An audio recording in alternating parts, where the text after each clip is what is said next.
guys, di sini saya akan mengerjakan rangkaian yang kelima, yaitu arus basis terlalu besar. Nah, di sini ada Q1. Q1 itu adalah transistor 2N3055. Nah, di sini terdapat satu buah ya. Lalu ada motor DC 12 volt. Tapi di sini nanti inputnya itu terhubung ke 5 volt. Di sini ada resistor, saya menggunakan resistor bernilai 1 kilo ohm. Ini adalah gambar rangkaian yang sudah saya buat. Ini adalah input di sini menggunakan input pull down. Jadi resistor terhubung ke ground langsung ya teman-teman. Lalu saya akan menjelaskan fungsi masing-masing komponen dan cara kerja rangkaian dari komponen ini. Nah, yang pertama ada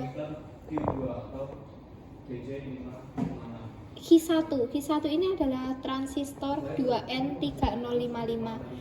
Q1 ini mengalirkan arus yang besar dari power supply ini ke motor saat basis diberi tegangan, sehingga transistor Q1 ini berfungsi sebagai saklar elektronik. Nah, lalu motor DC 12 volt itu berputar saat mendapatkan arus dari baterai melalui transistor ya teman-teman. Lalu di sini ada tombol. Tombol ini berfungsi untuk mengontrol on atau off. Ini sebagai input dan ditekan secara manual menggunakan rangkaian input pull down. Lalu ada resistor R1, ini bernilai 1 kilo ohm. Ini berfungsi sebagai pembatas arus basis agar tidak berlebihan, melindungi transistor ini ya teman-teman. Resistor ini dirangkai secara pull down karena memastikan basis transistor tetap berada di level rendah saat push button tidak ditekan dan menjaga transistor dalam keadaan off atau mati. Nah, cara kerja dari rangkaian ini, saat push button tidak ditekan, tidak ada tegangan yang diberikan ke basis transistor ya teman-teman.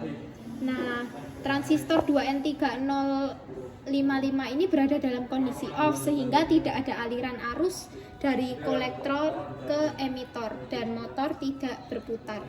Nah, ketika push button ditekan, push button akan menghubungkan basis transistor ke tegangan 5 volt melalui resistor R1 ini yang bernilai 1 kilo ohm.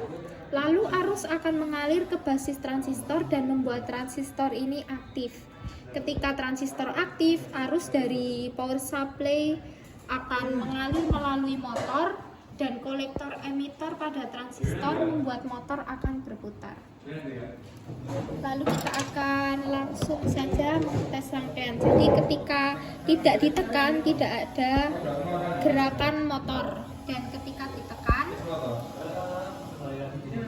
ini saya tekan, motor akan berputar secara ini counterclockwise ya teman-teman, atau berputar ke kiri. Ini ketika tidak ditekan dan motor tidak aktif. Dan kemudian saya tekan aktif. Sekian video penjelasan saya. Terima kasih.